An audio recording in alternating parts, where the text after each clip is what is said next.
মোক কেতিয়াবা তেখেতে কুকুৰ বুলি কৈছে, তেখেতে মোক কেতিয়াবা জানুৱাৰ বুলি কৈছে, তেখেতে মোৰ ওপৰত খং কৰিছে। মই বুজি উঠিছোঁ যে তেখেতৰ সন্মুখত যদি মই থিয় হওঁ তেতিয়াহ'লে চাগে তেখেতে মোক মাৰিব।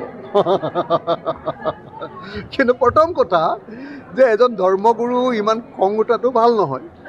কিন্তু আমি বুজি উঠিছোঁ যে এজন ধৰ্মগুৰুৱে যেতিয়া ৰাজনৈতিক গুৰু হ'বলৈ যায় আৰু যেতিয়া তেওঁ ধৰ্মক ব্যৱহাৰ কৰি ৰাজনীতি কৰে আৰু যেতিয়া সেই ধৰ্ম আৰু ৰাজনীতিৰ এই যিটো হঠা মিতিৰালি, ধৰ্মৰ জৰিয়তে মানুহক ঐক্যবদ্ধ কৰি, এটা ধৰ্মৰ মানুহক ঐক্যবদ্ধ কৰি আন এটা ধৰ্মৰ মানুহৰ বিৰুদ্ধে যেতিয়া উচতায় আৰু আনটো ধৰ্মৰ মানুহেও যেতিয়া আন এটা বিপৰীত ৰাজনৈতিক দল কৰি দুইটাৰ মাজত সংঘাত সৃষ্টি কৰে, অৰ্থাৎ হিন্দু সাম্প্ৰদায়িকতা আৰু মুছলমান সাম্প্ৰদায়িকতা, সেই দুইটা সাম্প্ৰদায়িকতাৰ জৰিয়তে আপোনালোকে সকলোৱে দেখিছে যে বিজেপিয়ে হিন্দু সাম্প্ৰদায়িকতা কষ্ট হিচাপে ব্যৱহাৰ কৰিছে আৰু AIDFে মুছলমান সাম্প্ৰদায়িকতা কষ্ট হিচাপে ব্যৱহাৰ কৰিছে।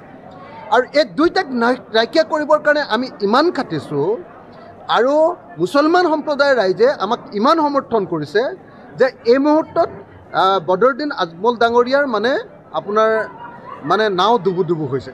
সেইকাৰণে তেখেতৰ বিৰাট খং উঠিছে আৰু খং উঠাটো স্বাভাৱিক। তেখেতে ধৰ্মৰ যিটো ব্যৱসায় কৰি আছিলে, তেখেতে ধৰ্মক যিটো ৰাজনীতিকীকৰণ কৰি আছিলে, তাৰ বিৰুদ্ধে সকলো মানুহক যেতিয়া আমি ঐক্যবদ্ধ কৰি দিলোঁ, এতিয়া ডেফিনেটলি মই ভাবোঁ যে বদৰুদ্দিন আজমল চাহাবৰ খং উঠাৰে কথা। তেখেতে আমাক খং কৰিব, তেখেতে আমাক গালি দিব, তেখেতে আমাক পাৰিলে কেতিয়াবা মাৰিও দিব। সেইকাৰণে মই বাৰু সাৱধানে থাকিম অলপ। আজমল চাহাবৰ ওচৰলৈ নাযাওঁ বাৰু, মই দূৰে দূৰে থাকিম। কিন্তু এটা কথা খাটাং যে তেখেতে যিমানেই গালি নিদিয়ক লাগিলে, তেখেতে মোক কুকুৰ মেকুৰী যিয়ে নকওক লাগিলে, মই এটা কথা স্পষ্ট কৰি দিছোঁ যে অসমত কোনো ৰাজনৈতিক দলত ধৰ্মৰ ব্যৱসায় কৰিবলৈ দিয়া নহ'ব। অসমত কাকোৱেই হিন্দু মুছলমানৰ ৰাজনীতি কৰিবলৈ দিয়া নহ'ব। হিন্দু সাম্প্ৰদায়িক দলৰ চৰ্দাৰ হিমন্ত বিশ্ব শৰ্মা আৰু মুছলমান সাম্প্ৰদায়িক দলৰ চৰ্দাৰ বদৰুদ্দিন আজমল, এই দুইজনক যদি তেওঁলোকৰ ৰাজনীতি আমি নাইকিয়া কৰিব নোৱাৰোঁ, তেতিয়াহ'লে অসমৰ মানুহ কেতিয়াও শান্তিত থাকিব নোৱাৰে আৰু কেতিয়াও অসমে উন্নয়নৰ দিশত আগবাঢ়ি যাব নোৱাৰে। সেইকাৰণে আমি এই মুহূৰ্তত সকলোৱে লগ লাগি, সকলো মানুহে লগ লাগি বদৰুদ্দিন আজমলৰ মুছলমান সাম্প্ৰদায়িকতা আৰু হিমন্ত বিশ্ব শৰ্মাৰ হিন্দু সাম্প্ৰদায়িকতা, এই দুইটাক বশ কৰিবৰ কাৰণে, এইটোক নাইকিয়া কৰিবৰ কাৰণে আৰু অসমক শান্তি আৰু ঐক্যৰ পথত আগুৱাই লৈ যাবৰ কাৰণে কাম কৰিব লাগিব। মই বদৰুদ্দিন আজমল চাহাবৰ গালিটোক আশীৰ্বাদ হিচাপে গ্ৰহণ কৰিছোঁ। মই বদৰুদ্দিন আজমল চাহাবৰ গালিটোক মই একেবাৰে বেয়া ভাবি লোৱা নাই। মই জানো যে তেখেতৰ খং উঠিব, মই জানো যে তেখেতে মোৰ সন্মুখত পালে মোক মাৰি দিব, মই জানো যে তেখেতে বন্দুক এটা পালে মোক গুলিয়াই দিব। তেখেতৰ ইমান খং উঠিছে কাৰণ তেখেতৰ গোটেই ৰাজনৈতিক ভেটিটো আমি নাইকিয়া কৰি পেলালোঁ। এসময়ত মুছলমান সমাজে তেখেতক মেছিয়া বুলি ভাবিছিল, যে মুছলমানক বচাবৰ কাৰণে আহিছে।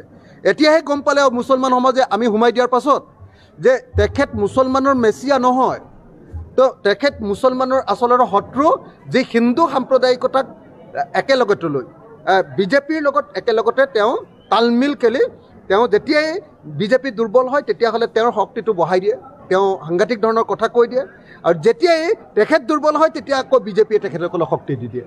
গতিকে বিজেপিৰ বদৰুদ্দিন চাচা আৰু মামা দুইজনে লগ লাগি ৰাজনীতি কৰি আছিলে, সেই ৰাজনীতিটো ভাঙি দিছোঁ।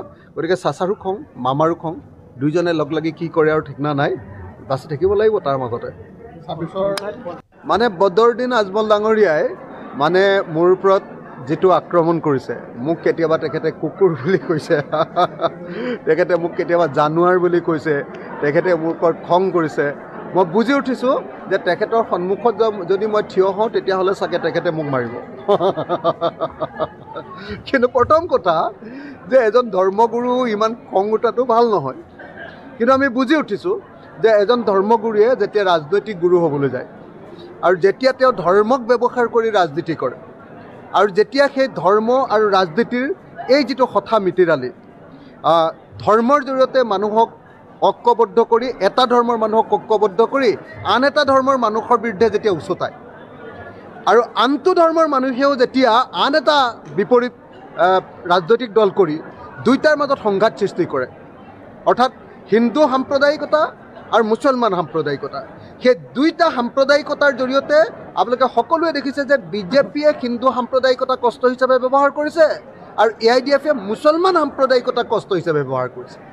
আৰু এই দুইটাক নাইকিয়া কৰিবৰ কাৰণে আমি ইমান খাটিছোঁ আৰু মুছলমান সম্প্ৰদায়ৰ ৰাইজে আমাক ইমান সমৰ্থন কৰিছে যে এই মুহূৰ্তত বদৰুদ্দিন আজমল ডাঙৰীয়াৰ মানে আপোনাৰ মানে নাও ডুবু ডুবু হৈছে। সেইকাৰণে তেখেতৰ বিৰাট খং উঠিছে আৰু খং উঠাটো স্বাভাৱিক। তেখেতে ধৰ্মৰ যিটো ব্যৱসায় কৰি আছিলে